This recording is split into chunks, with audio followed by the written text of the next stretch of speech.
Welcome back to my channel. My name is Hope, and we are on our way to Florida right now to go to a missionary conference. We're going to go get some coffee and breakfast and get on the road.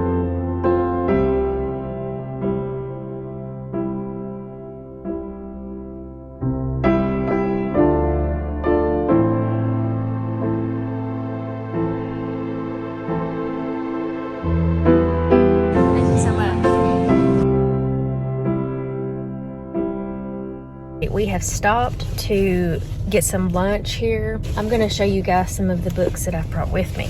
First one is Breach of Trust by Diane Mills, When Stone Wings Fly. And then this is for a book club that I'm doing this month with some friends, and it's called The Princess and the Goblin by George MacDonald. And so we'll see if I have some time to kind of get into that one, because I need to have that one done by the end of October. A book club pick for Faith and Fables. She does a podcast and I listen to it pretty frequently, and she also has an Instagram book club going on. We're reading Spectres in the Glass House by Jamie Jo Wright, and I read for about 30 minutes on the drive. Got to I'm on 53 right now, so chapter 5, and I need to get to chapter 18 by tomorrow. I'm excited to go to the conference and look at their bookstore.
They have a 1984 shirt too. New Tolkien poems. Oh my goodness. All these vintage copies too. My goodness. That's such a great selection. Wow. They're so cool. That just looks so good.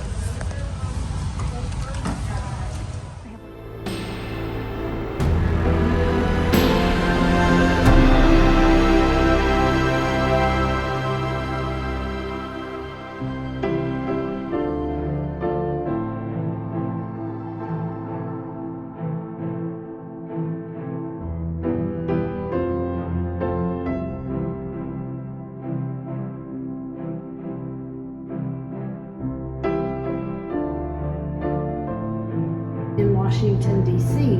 wanted to partner with us, and so they came. It took them about a week to set up this. Well, I almost forgot to start filming. It's been a while since I filmed my last clip, but we're here at a place called Pretty Good Books, and I'm outside right now. They've got like dollar books outside, like hardbacks and paperbacks, so we're just taking a turn out here. But I'm going to show you guys what it looks like.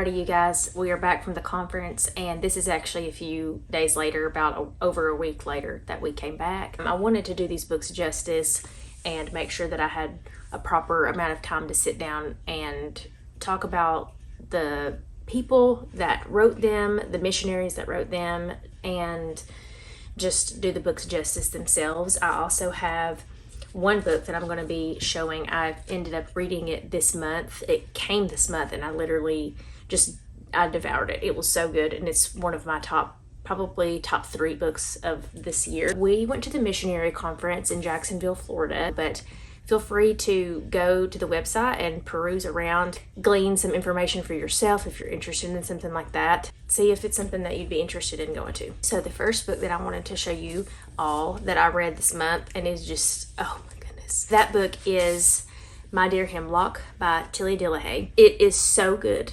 And this was published through Canon Press, and so I will leave a link. But if you have ever heard of Screwtape Letters by C.S. Lewis, or read that book, or wanted to read that book, this is a female version, or a female voice kind of twist on that story. And it is so hilarious. It's extremely convicting. It is very, I cried at the end. The ending chapter, it is triumphant. It goes through the entire life of this woman and how these 2 demons, like if you're familiar with the storyline of Screwtape Letters, it's Wormwood and Screwtape. And they're sort of corresponding with each other, and you're only seeing the advice that the head demon, Screwtape, is giving his nephew, Wormwood, about how to tempt his patient. And so this follows the exact same model. It's just very, very insightful. Even like during the process of reading this book, it made me so acutely aware of the ways that the enemy tempts us. And I could, in real time, put into practice some of the things that the book was suggesting. Be prepared to be... It's not an easy read. It's not one it's going to coddle, but it is going to encourage if you're yielded to it and if you're ready to receive the truth. So now let's move on into the books that we picked up from the missionary bookstore. Some of this stuff was given to us on coming to the conference, and so we got this cute little tote bag. Let me go grab it. I want to show you. This is the tote bag. Some of this stuff came with it, and then some of this stuff was available for purchase as well. But we got this little pamphlet called Thoughts on Missions. Next, these are called Puritan paperbacks, and this one is by John Owen, and it is a little pamphlet booklet called Duties of Christian Fellowship, a manual for church members. One of the quotes on the back is, "Love is the fountain of all duties towards God and man." And it says, John Owen sets out in a very concise terms the responsibilities Christians have, first to their pastors, and then second to one another within the fellowship of the local church. So it's a practical manual of church fellowship. So this next one is also a Puritan paperback, and this is by Thomas Brooks. These are old guys. These are old Puritan guys. And it's called An Ark for All God's Noahs in a Gloomy, Stormy Day. And the back of this book really captured me. Here's one of the quotes. It says, "All true comfort and happiness is only to be found in having an all-sufficient God for your portion." And it says, "We live in difficult days and trying times. This book, with its quaint yet vivid title, points us to the one in whom Christian men and women have always found the strength to persevere, come what may.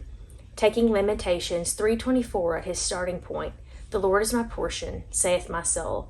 Therefore I will hope in him.' Thomas Brooks expounds the attributes of God with the aim of comforting those who have felt not only the stresses and strains of daily life, but also the shearing pain of loss in its various forms." So the next one is by John Bunyan, and he wrote The Pilgrim's Progress, and it is called The Acceptable Sacrifice. And so I remember maybe a couple years ago at this point reading in 1st or 2nd Samuel and being very interested in the story where Saul goes and makes a sacrifice to God that God didn't ask for and he didn't want, and he was punished for it. And always been interested in this sort of theme throughout scripture about a sacrifice being like unsuitable sacrifices, like the one that Cain made to the Lord, where he offered one an unacceptable sacrifice, and his brother offered an acceptable sacrifice. It says, "What can man bring to God which will be excellent and acceptable in his sight?" John Bunyan's answer may surprise us: a broken and contrite heart. This is the acceptable sacrifice of the title. This came with our conference bags, little totes, and it's called You Must Be Born Again by Jonathan Master. I have no idea what this book is about. Next is by Mark Dever, and this is called No Shortcut to Success, a Manifesto for Modern Missions. Oh, I'm sorry, it's by Matt Rhodes, and the foreword is by Mark Dever. This one is not from the conference, but I did order this one on Amazon, and it's called For the Children's Sake by Susan Schaefer Macaulay. And it says that parents and teachers want to give their children the best education possible. They hope that it is a joyful adventure, a celebration of life, and preparation for living. But sadly, most education today falls short of this goal. For the Children's Sake takes a Christian understanding of life and what it means to be human, a child, a parent, a teacher, and shows how it applies to the rich possibilities of education. This one is by Sinclair Ferguson, Lessons from the Upper Room, and it says, "What would you give to spend an evening with Jesus, hearing him teach and listening to him pray?" This is what we encounter in the farewell discourse of John 13 through 17. As the shadow of the cross loomed, Christ shared his final hours with his disciples to prepare them for his death, quiet their troubled hearts, and intercede on behalf before their Father. In Lessons from the Upper Room, Dr. Sinclair Ferguson draws us into these intimate hours from the night when Jesus was betrayed. I've never heard of a book written on this before, about this time in Scripture, and so that is what drew me to it. Next is by John MacArthur, and this is called Stand Firm. I also really loved the way that this looked. This is about the Christian life as a war for holiness. Our calling to be set apart lands us in the crosshairs of a culture that opposes God's truth. Then The Poetic Wonder of Isaac Watts. He wrote some 750 hymns, including beloved classics like Joy to the World and When I Survey the Wondrous Cross. Today, however, Watts' work is increasingly forgotten as many churches follow the latest innovations in worship to the neglect of the great hymns of the faith. A couple vlogs ago, I did show a clip of me going and writing with a band that I'm in. We write our own music. We are actually releasing our live album very soon, and we also have some live videos out as well, and I will be linking those below if you'd like to take a listen to those. So as a singer, songwriter, worship leader myself, this is something that I like to read about. I picked this one up, and this is Margaret Peyton, Letters from the South Seas. Her husband was a missionary to the New Hebrides. This was his wife, and this is just her letters. Next one is called Our Great Redeemer, 365 Days with J.C. Ryle. If you have listened or watched any of my videos before now, you know that I'm a huge J.C. Ryle fan. I have read Holiness this year and Duties for Parents, and so this is a devotional style of his works. This one is called Troubled Journey, and it is by Faith Cook, and it's a missionary childhood in war-torn China. So this is her biography. This is called 40 Favorite Hymns for the Christian Year, a closer look at their spiritual and poetic meaning. Leland Ryken. And it'll show you hymns for appropriate, like hymns for times of the year. So New Year, Good Friday, Easter, Reformation Day, Thanksgiving, Christmas. That will be helpful for me. Next one, this was actually a freebie. If you spent a certain amount of money, you got this book for free. So this book was free. It is called You Will Be My Witnesses, Theology for God's Church, Serving in God's Mission. This is called A Discourse on Meekness and Quietness of Spirit by Matthew Henry. Meekness and quietness seem to imply much the same thing, but as the latter has something of metaphor in it, it will illustrate the former, so we shall speak of them distinctly. So isn't that great to have access to a resource that is going to, I don't know, go so deep in one of those verses that are sort of like, yeah, that sounds good, but you want to know more. And so that's my incentive with buying that. This was a freebie book, and it is called Let the Nations Be Glad, The Supremacy of God in Missions by John Piper. This is the 30th anniversary edition. Let the Nations Be Glad shows that worship is the ultimate goal of the church and that the proper worship fuels missionary outreach. This lady has been extremely impactful for me, and I remember, story time, I remember going into Ollie's one time, probably 4 or 5 years ago at this point, and picking up a book by her, and it was like $3.99, and it was like a devotional style, and so I thought, like, I can manage to read this. And this was in a season where I was not reading at all. I like tore through this book. I couldn't put it down. I took it with me everywhere and was just absolutely transformed by it. It transformed me as a mom, as a wife, as a believer. God really did place that book in my path at the perfect time, and was very blessed and honored to go to the exhibit in that the Bible, I think it's called the Bible Museum in LaGrange, Georgia, that had some of her like stuff there on display. And so that is Elizabeth Elliot. And so I picked this one up at the conference as well. If you don't know about Elizabeth Elliot, go check her out. Go Google her. She's got tons of books. She's written tons of books. I'll insert a picture here where there's like a wall of books that she has written. Also, her husband, who passed away as well, he wrote, like, his journal entries were published, and I have like almost an entire shelf dedicated to her and like her writings and things like that. Just really excited to get this book, and I got it for half off. So that was also very exciting because this is not a cheap book. Very excited to read this one, excited to finally have this one as well.